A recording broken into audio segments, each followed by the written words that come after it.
నమస్కారం. సకల పూజలు.com సమర్పించు మన వంటలు కార్యక్రమానికి స్వాగతం. ఈరోజు దీపావళి సందర్భంగా హైదరాబాద్లోని ఆనంద్ నగర్ కాలనీలో ఉన్న భారతి గారి ఆహ్వానం మేరకు వారింటికి వచ్చాం. మరి భారతి గారు ఈరోజు మనకి ఏ వంటలు చేసి చూపించబోతున్నారో తెలుసుకుందామా?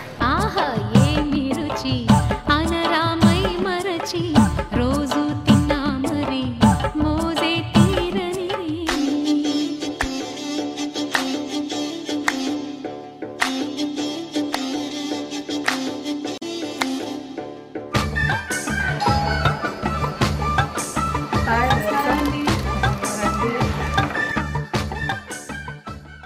నమస్కారం. సకల పూజలు.com ప్రేక్షకులకు దీపావళి శుభాకాంక్షలు. భారతి గారు, మరి ఈరోజు మన సకల పూజలు.com ప్రేక్షకుల కోసం ఏ వంట చేసి చూపించబోతున్నారు? ఇది దీపావళి పండగ కదమ్మా, ధనలక్ష్మి పూజ చేసుకుంటాం మనము. అమ్మవారికి ప్రీతికరం కొర్రల పాయసం చేసి చూపిస్తాను. కొర్రల పాయసం ఈ రోజు పరిచయం చేయబోతున్నాను. సో మరి మీ ఫ్రెండ్స్ కూడా ఉన్నారు కదా, వీళ్ళందరూ మా ఫ్రెండ్స్ అమ్మ, మా కాంపౌండ్ లోనే ఉంటారు. ఈ అమ్మాయి శ్వేత, ఈ అమ్మాయి మాధవి, నమస్కారం అండి. ఈ అమ్మాయి రాజేశ్వరి. నమస్కారం అండి. ఓకేనండి, మరి కొర్రల పాయసం చేయడానికి కావాల్సిన పదార్థాలు ఏంటో చెప్తారా? చెప్తా అమ్మా. కొర్రలు, వేలకాయల పొడి, పంచదార, నెయ్యి, జీడిపప్పు, బాదం పప్పులు, కిస్మిస్, సారపప్పు. భారతి గారు, మరి కొర్రల పాయసం ఎలా తయారు చేస్తారు? ముందరగా స్టవ్ వెలిగించి గిన్నె పెట్టి నీళ్లు పోసి, అంటే వాటర్కి ఏమైనా కౌంట్ ఉంటుందా? కొర్రలు మనం తీసుకున్న దాన్ని బట్టి ఉంటుందమ్మా నీళ్లు. కొంచెం చాలా ఉడకడానికి మటుకు. ఇప్పుడు కొర్రలు ఎన్ని తీసుకుంటే ఎన్ని వాటర్ పోయాలి? నేను కప్పు కొర్రలు తీసుకున్నాను, ఒక కప్పు వాటర్ చాలు. ఓకే.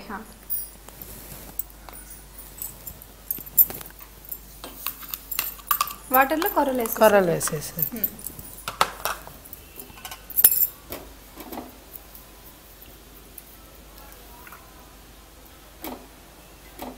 ఇది ఉడకడానికి మనకి ఎంత టైం పడుతుంది? ఒక 10 నిమిషాలు పడుతుందమ్మా.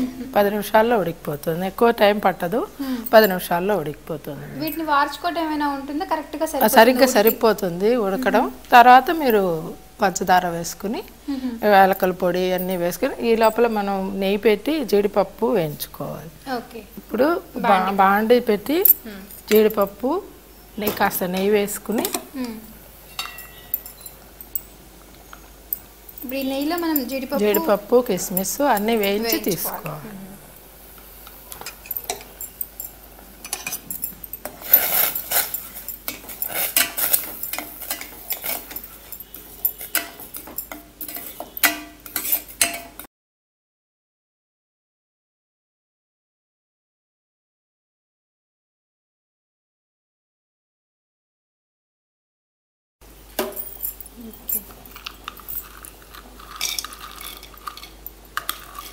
నెయ్యి కాగిపోయింది కదా?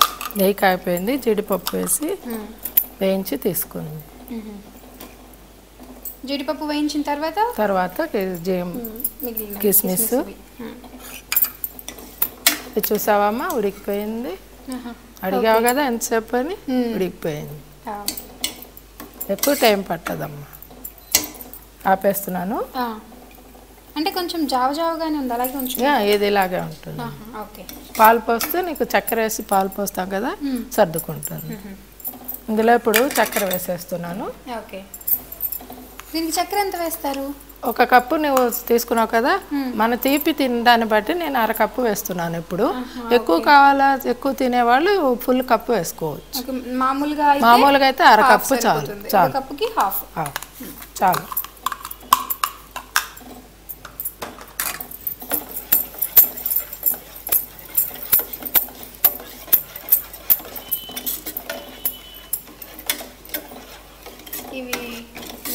వేగినాయి కదా, తీసేద్దామా ఇందులోకి.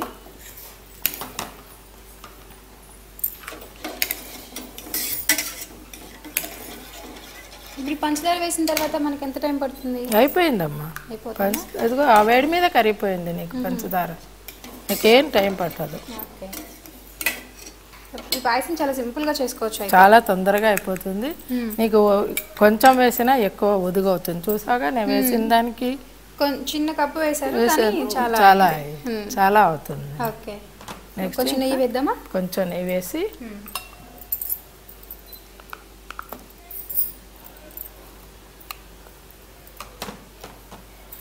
కొంచెం కరగనివ్వు, నెయ్యి కొంచెం పెద్దది చేద్దాం. ఓకే.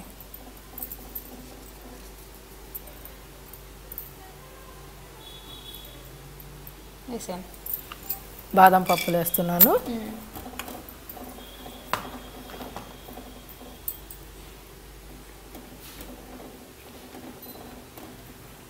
అంటే ఇప్పుడు మనకి ఒక పక్క దాన్ని ఉడకపెట్టుకుంటే ఇంకొక పక్క ఇంకా ఇవన్నీ చేసుకుంటే అన్నీ సైమిల్టేనియస్గా నీకు తొందరగా అయిపోతుంది. ఇప్పుడు ఇందులో నేను ఏలక్కాయల పొడి వేసేస్తున్నాను.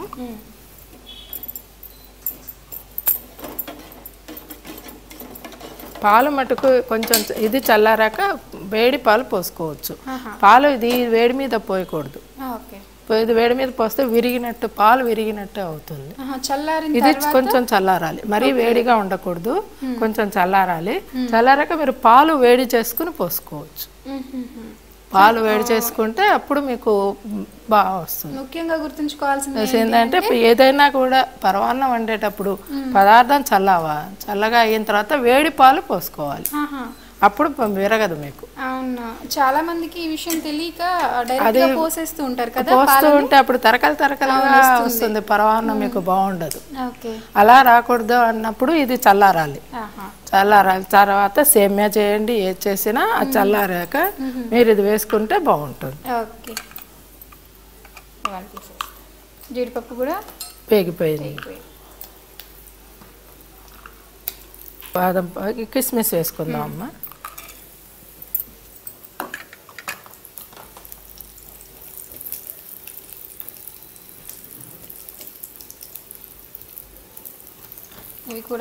ఇవి కూడా వేగిపోయాయి. ఇవి కూడా గిన్నెలో తీసేసుకుందాం. కిస్మిస్ ఎక్కువ టైం పట్టదు కదా, ఎక్కువ పట్టదు, అందుకని తీసేస్తే సరిపోతుంది మాడిపోకుండా. స్టవ్ ఆపేసిన సారపప్పు ఒకటి కొద్దిగా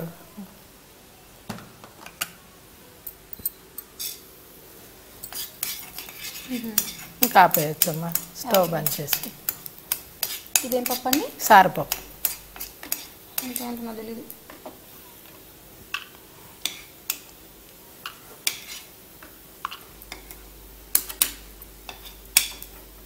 స్టవ్ బంద్ చేసి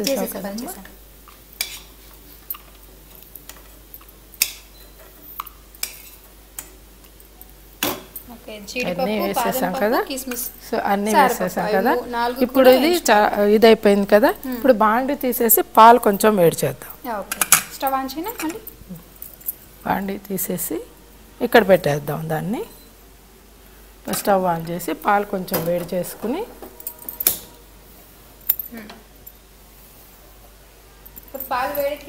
తర్వాత ఇందులో ఇది చల్లారిపోయింది నీకు, పట్టుకు చూడు, చల్లారిపోయింది. ఇప్పుడు ఈ పాలు వేడి చేసి ఇందులో పోసుకున్నాక మనం ఇవన్నీ కలిపేసుకుంటే పాయసం రెడీ. చాలా సింపుల్ కదండి, చాలా సింపుల్. ఇప్పుడు ఈ నెయ్యి ఉంది కదా, ఇది ఇందులో వేసుకుంటే టేస్ట్గా ఉంటుంది నీకు. ఈ నెయ్యి కొంచెం పెట్టాం కదా, ఇది వేసేసుకుంటే నీకు మనం వేయించుకుంటాం కదా, నెయ్యి వేస్తే చాలు. జీడిపప్పు ఇవన్నీ వేయించుకున్న తర్వాత మిగిలిన నెయ్యి అందులో వేస్తే పాయసంలో కలుపుకుంటే టేస్ట్ వస్తుంది. భారతి గారు, మరి పాలు వేడొచ్చే లోపల మా ప్రేక్షకుల కోసం ఏమైనా చిట్కా చెప్తారా?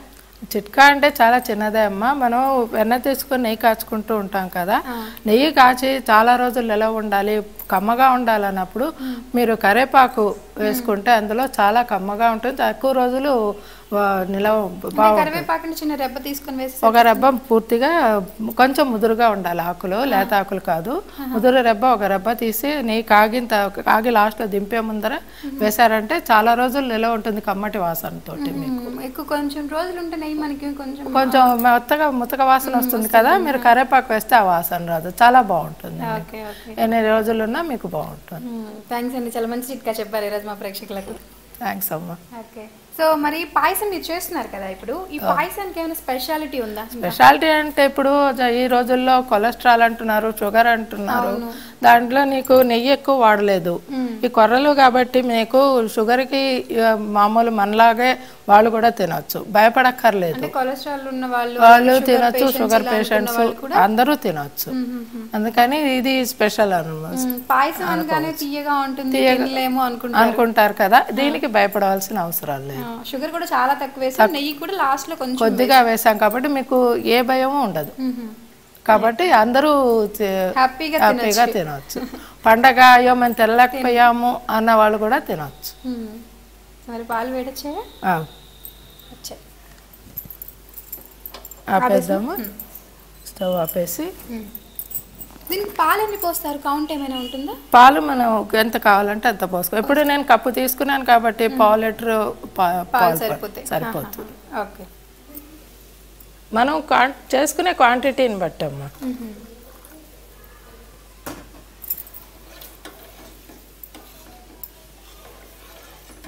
సరిపోయింది కదా. అంటే పాయసం ఇలా మనకు లిక్విడ్ గానే ఉంటుందా లేదా? అది ఇలాగే ఉంటుంది, గట్టిగా అవ్వదు. ఓకే, సేమియా పాయసం సేమియా అంటే గట్టి అయిపోతుంది కొంతసేపటికి. ఇది కాసేపు అవుతుంది కానీ కాసేపు మీరు ఉంటే గట్టి అవుతుంది. ఓకే, ఇప్పుడు మనం వేయించుకున్నాం కదా ఈ కిస్మిస్, జీడిపప్పు, బాదం పప్పులు అన్నీ వేసేసి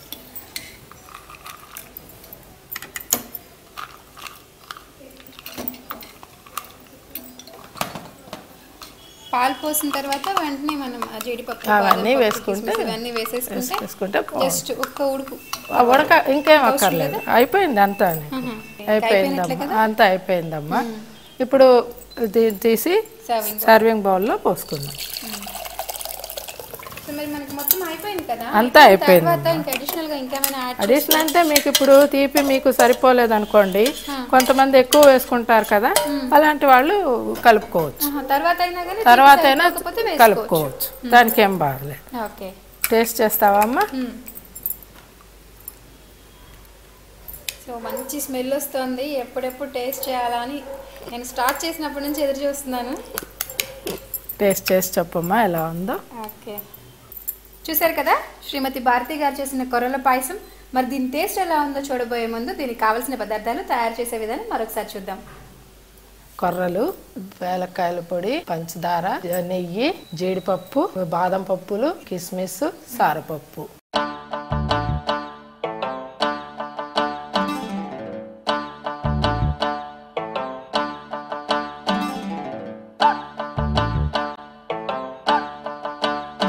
మరి కొర్రల పాయసానికి కావాల్సిన పదార్థాలు తయారు చేసే విధానం చూసారు కదా మరొకసారి. సో మరి కొర్రల పాయసం చూస్తుంటే మీకు కూడా ఎప్పుడెప్పుడు దీన్ని టేస్ట్ చేయాలా అని ఇంట్రెస్ట్ కలుగుతుంది కదా. నాకైతే స్టార్ట్ చేసినప్పటి నుంచి ఎప్పుడు టేస్ట్ చేద్దామా అని నేను వెయిట్ చేస్తున్నాను. సో ఇప్పుడు టేస్ట్ చేసి చెప్తాను మీకు ఎలా ఉందో.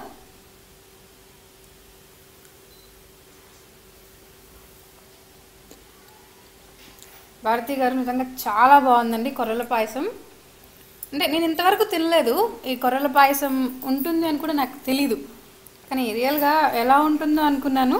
చాలా బాగుంది, స్వీట్ కూడా చాలా చక్కగా సరిపోయింది. అంటే హాఫ్ కప్పే వేశారు కదా, హాఫ్ కప్పు సరిపోయింది. అలాగే ఇందులో వేసిన ఇంగ్రీడియంట్స్ కూడా బాదం పప్పు, జీడిపప్పు అవన్నీ కూడా చాలా సూపర్ అండి. నాకు చెప్పడానికి మాటలు రావట్లేదు, నిజంగా చాలా బాగుంది, చాలా బాగుంది. చాలా థ్యాంక్స్ అమ్మా. ఓకే, మరి కొర్రల పాయసం ఎలా తయారు చేయాలో మీరు తెలుసుకున్నారు కాబట్టి మీరు కూడా తప్పకుండా ట్రై చేయండి. ట్రై చేసి టేస్ట్ చూడండి, చాలా బాగుంటుంది.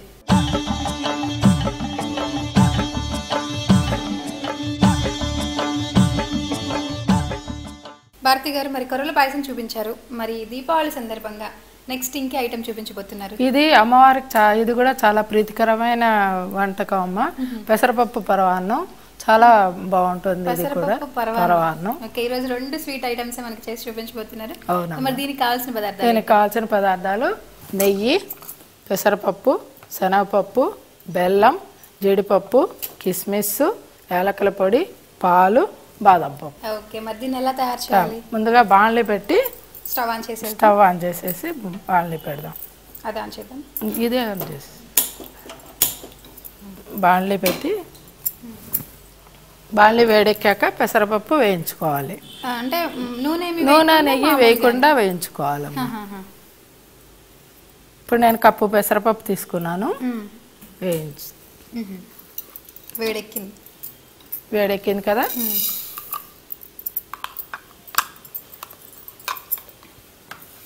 భారతి గారు అమ్మా, ఇది దోరగా వేగాలమ్మా, దోరగా వేగాలి, మంచి వాసన వస్తుంది. అప్పటిదాకా దోరగా వేయించుకోవాలి. సో మరి దీపావళి స్పెషల్ సందర్భంగా ఈరోజు మాకు మంచి మంచి 2 స్వీట్ పరవాన్నాలు చూపిస్తున్నారు కదా, మరి మీ గురించి ఏమీ చెప్పలేదు. మీరు ఏం చేస్తారు? అమ్మా నేను ఇంట్లోనే ఉంటాను, నేను హౌస్ వైఫ్ని. మా వారు రిటైర్ అయిపోయారు, ఇస్రోలో చేసి రిటైర్ అయిపోయారు. మా పిల్లలు ఇద్దరు ఫారిన్ కంట్రీస్లో ఉంటారు. ఇద్దరు పిల్లలు, ఒక బాబు ఒక పాప. ఇద్దరు ఒకళ్ళు అమెరికాలో ఒకళ్ళు లండన్లో సెటిల్ అయిపోయారు. అంతే, హ్యాపీగా ఉన్నాం మేమిద్దరు. ఇంకా ఇప్పుడు ప్రశాంతంగా హాయిగా ప్రశాంతంగా ఉన్నాం. ఏదో కుదిరినప్పుడు యాత్రలు చేసుకుంటూ తీర్థయాత్రలు గడిపేసుకుంటున్నాం.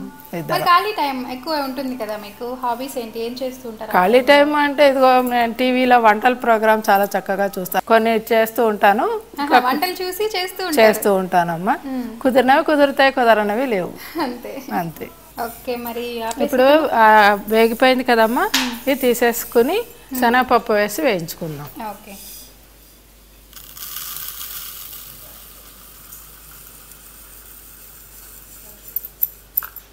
ముందు పెసరపప్పు వేయించాము, శనగపప్పు కూడా అలాగే వేయించుకోవాలి. ఓకే,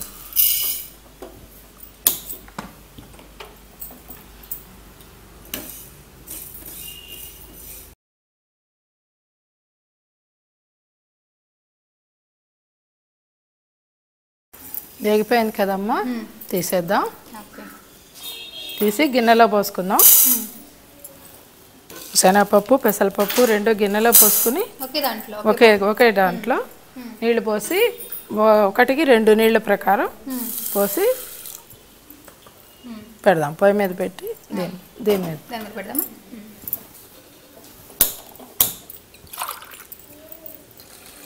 శనగపప్పు పెసరపప్పు ఎంతైతే తీసుకున్నామో దానికి డబుల్ నీళ్లు, 1కి 2 ప్రకారం నీళ్లు పోసి పెట్టాలమ్మా.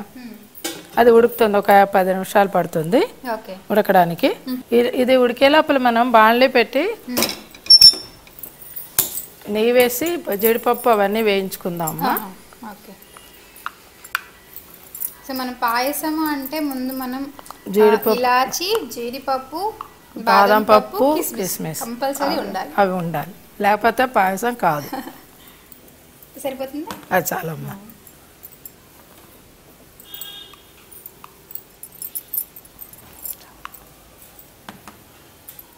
మీరు ఎక్కువగా ఏ వంటలు చేస్తూ ఉంటారు? మామూలుగా అన్ని వంటలు చేసుకుంటూ ఉంటాం. మీకు ఇష్టమైన వంట, మీ ఫేవరెట్? మా ఫేవరెట్ అంటే నాకు సావరీసే ఎక్కువ ఇష్టం, స్వీట్ కంటే కూడా.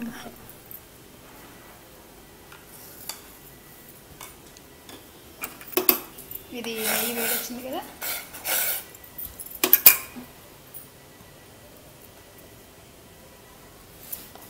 కిస్మిస్ వేద్దామా.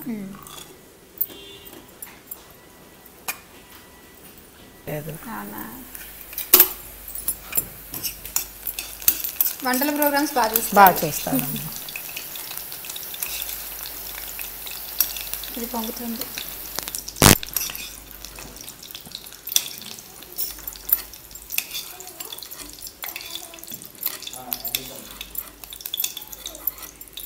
అయిపోయింది కదా, జీడిపప్పు వేసి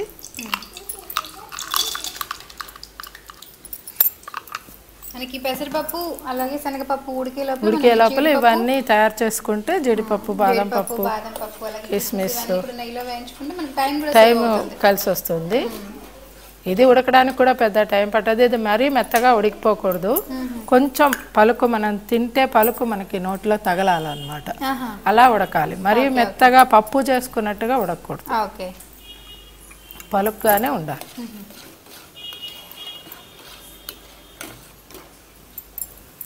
పలుగ్గా ఉంటే పాయసం విడివిడిగా తెలుస్తుంది. పెసరపప్పు ఎక్కువ ఉడికితే మెత్తగా అయిపోతుంది, అది టేస్ట్ తెలియదు, మొత్తం ముద్దలాగా అయిపోతుంది. అయిపోయిందిగా, తీసేద్దామా.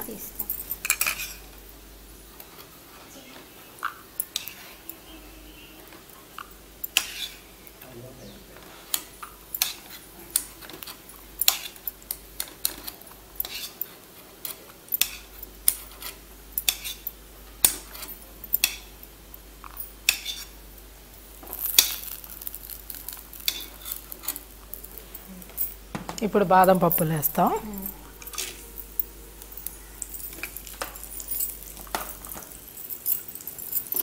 వేగిపోయింది కదమ్మా, స్టవ్ ఆఫ్ చేసేద్దాం. ఓకే. ఇది కూడా గిన్నెలోకి తీసి పెట్టేసుకుందాం.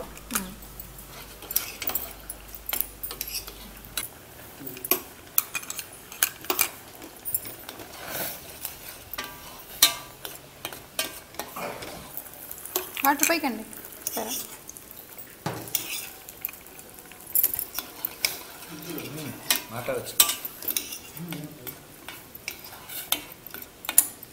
ఇది ఉడుకుతోంది కదమ్మా, లాస్ట్కి వచ్చింది. ఇప్పుడు మనం బెల్లం ఏం చేస్తామంటే కరిగిచ్చి వడగట్టుకోవాలి.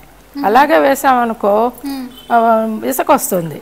కాబట్టి మనం ఎంత బెల్లం తీసుకుంటామో అంత బెల్లాన్ని నీళ్లు కొద్దిగా, చాలా కొద్దిగా నీళ్లు పోసి వడగట్టుకోవాలన్నమాట. కరిగిచ్చి అయితే డైరెక్ట్ వేసేస్తారు బెల్లాన్ని, అట్లా వేస్తే ఇసుక వస్తుందమ్మా.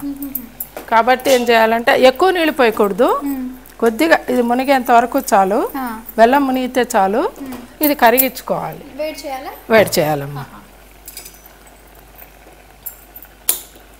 అంటే దీని చిట్కాలాగా కూడా మనం ఉపయోగించుకోవచ్చు. ఎందుకంటే చాలా మంది తెలియక బెల్లం పొడి చేసాం కదా అలాగే వేసేస్తారు, ఇసుక వస్తుంది. బెల్లం నలకలు అవి ఉంటాయి, ఆ నలకలకి అన్నిటికీ మనం స్టెయినర్ పెట్టి వడగట్టుకోవాలి. ఎక్కువ నీళ్ళు పోయకూడదు, కాస్త కరిగితే చాలు. బెల్లం కరిగితే చాలు, కరిగేంత వరకే నీళ్ళు పోయాలి. సో బాగా గుర్తుంచుకోవాల్సిన విషయం ఏంటంటే బెల్లాన్ని డైరెక్ట్ గా వేయకూడదు. ఫస్ట్ దాన్ని కొంచెం వేడి చేసి కరిగించుకోవాలి, తర్వాత వడకట్టుకొని తర్వాత మాత్రమే పాయసంలో వేసుకోవాలి.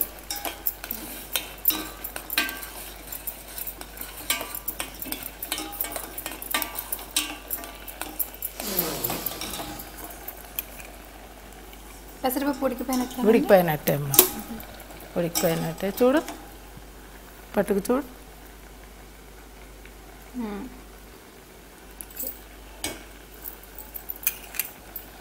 కొంచెం పలుగ్గానే ఉంచుకోవాలని చెప్పారు కదా, పలుగ్గానే ఉండాలి, మెత్తగా ఉంచుకోకూడదు. కొంచెం ఎక్కువ పలుకు ఉంచుకుని తర్వాత మళ్ళీ బెల్లం వేసిన తర్వాత మళ్ళీ ఇది అవుతుంది కదా, బెల్లంతో ఉడుకుతుంది కాబట్టి కలిసిపోతుంది, ఏం కాదు.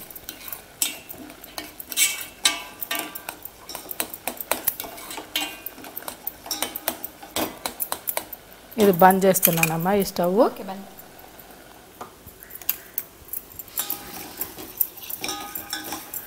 ఇప్పుడు కొంచెమే పోసాము, చూసావా కరిగేటప్పుడు నీళ్ళు అయ్యింది.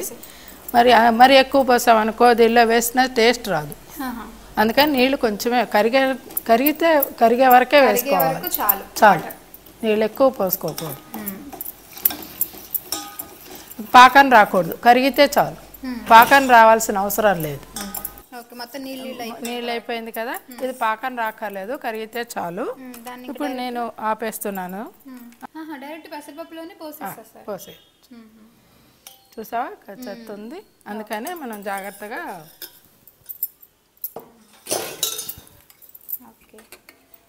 ఇప్పుడు ఒక్క నిమిషం దీన్ని ఆన్ చేద్దాం. డైరెక్ట్ గా బెల్లం వేసుకున్న దానికన్నా ఇలా చేసుకుంటే నలకలు రావు, అలాగే కొంచెం తొందరగా కూడా అయిపోతుంది. ఇప్పుడు ఏలక్కాయల పొడి వేసేద్దాం. పాలు వేడి చేసుకొని వేసుకోవాలి. తర్వాత అది చల్లార్చి తర్వాత పాలు అందులో వేసుకోవాలి. పాలు కాగిపోయిందమ్మా, ఆపేద్దాం. ఆపేసి ఇందులో పోసేసుకుందాం.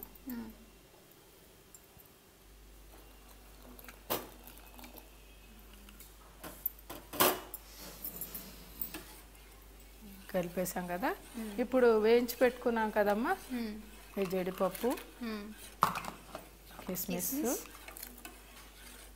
బాదం పప్పులు అన్నీ వేసేస్తాం. అయిపోయిందమ్మా, పెసరపప్పు పాయసం రెడీ. ఇంకా నువ్వు టేస్ట్ చేసి చెప్పాలి. కానీ జనరల్గా ఇంట్లో మనం పాయసాలు చేసుకుంటే చాలా అంటే థిక్గా చేసుకుంటూ ఉంటాం. మరి ఇంకాస్త పాలు నీళ్ళు చిక్కగానే వచ్చింది, ఇప్పుడు కాస్త ఆగారంటే ఇది తిక్కగా అయిపోతుంది. చిక్కగా కావాలి అనుకుంటే కొంచెం సేపు ఉడికించుకుంటే చిక్కగా. ఇలా కూడా చూడటానికి చాలా బాగుంది. పాయసం అంటే పాయసం లాగానే కొంచెం లిక్విడ్ గా ఉంటే బాగుంటుంది కదా. పాయసం అంటే గట్టిగా అంటే అది పాయసం ఎలా అవుతుందమ్మా, అది పాయసం కాదు, అన్నం అవుతుంది. ఇప్పుడు పాయసం అంటే కాస్త జారుగానే ఉండాలి, తినడానికి వీలుగా తాగాలి. పాయసం అంటే తాగాలి, తినడం కాదు. ఓకే, సో ఈ విషయం మనకు తెలియక గట్టిగా చేసుకుంటూ ఉంటాం ఇళ్లలో. పాయసం అంటే కొంచెం ఇలా లిక్విడ్ గానే ఉంటుంది. ఇలాగే ఇది చూడండి, ఇప్పుడు ఇది కూడా గట్టిగానే ఉందిగా, తీస్తే పప్పులు బాగుంది కదా, ఇలాగే ఉండాలి. మరీ గట్టిగా ఉంటే బాగుండదు. కావాలి అనుకుంటే ఇంకొంచెం ఉడికించుకోవచ్చు. పెసరపప్పు పాయసం రెడీ అయిపోయింది కదమ్మా. ఇప్పుడు సర్వింగ్ బౌల్లోకి తీసేసుకుందాం.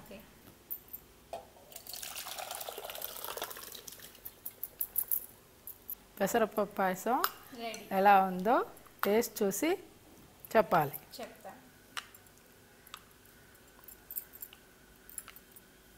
అమ్మా పెసరపప్పు పాయసం రెడీ, టేస్ట్ చేసి ఎలా ఉందో చెప్పు.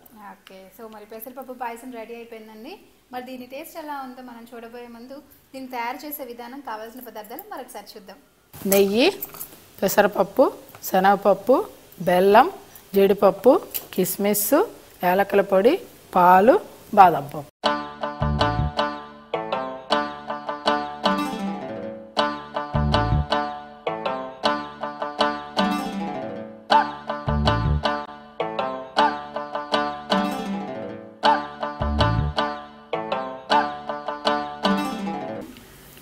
మరి తయారు చేసే విధానం, కావాల్సిన పదార్థాలు చూసారు కదా. ఇప్పుడు మరి దీని టేస్ట్ ఎలా ఉందో చూద్దాం.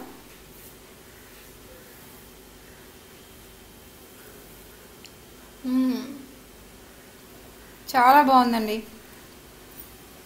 బెల్లం వేశారు కదా, అవును. ఆ బెల్లం, ఆ టేస్ట్, పాలు, అలాగే నెయ్యి అన్నీ కలిసి చాలా సూపర్గా దీపావళి రోజు నిజంగా తినాల్సిన వంటల్లాగా. అమ్మవారికి ప్రీతి అని చెప్పారు కదా, అమ్మవారికి ఎందుకు ఇష్టమా అనుకున్నాను. ఎంత టేస్టీగా ఉంటే అమ్మవారికి నచ్చకుండా ఎలా ఉంటుందండి. నిజంగా చాలా బాగుంది. కొర్ర పాయసం అలాగే పెసరపప్పు పాయసం రెండు కూడా చాలా బాగున్నాయండి. చాలా థ్యాంక్స్ భారతి గారు, థ్యాంక్ యూ వెరీ మచ్ అండి. ఈరోజు మా ప్రేక్షకుల కోసం రెండు మీకు నేను థ్యాంక్స్ చెప్తున్నానమ్మా, నన్ను ఇలా తీసుకొచ్చినందుకు. ఓకేనండి, థ్యాంక్ యూ వెరీ మచ్. చూశారు కదండి మన వంటలు కార్యక్రమాన్ని. మరి మీరు కూడా మన వంటలు కార్యక్రమంలో పాల్గొని మీ వంటలు మాకు పరిచయం చేయాలి అనుకుంటే మీరు మమ్మల్ని సంప్రదించవచ్చు. మీరు మమ్మల్ని సంప్రదించవలసిన మా ఈమెయిల్ ఐడి manavantalu@sakalapoojalu.com. మా ఫోన్ నెంబర్ 9849077388 9949077388. సకలపూజలు.com కార్యక్రమాలపై మీ అమూల్యమైన అభిప్రాయాలని అలాగే మీ ఫీడ్బ్యాక్ని మాకు మీరు పంపించాలి అనుకుంటే మీరు మాకు పంపించవలసిన మా ఈమెయిల్ ఐడి sakalapoojalu@sakalapoojalu.com.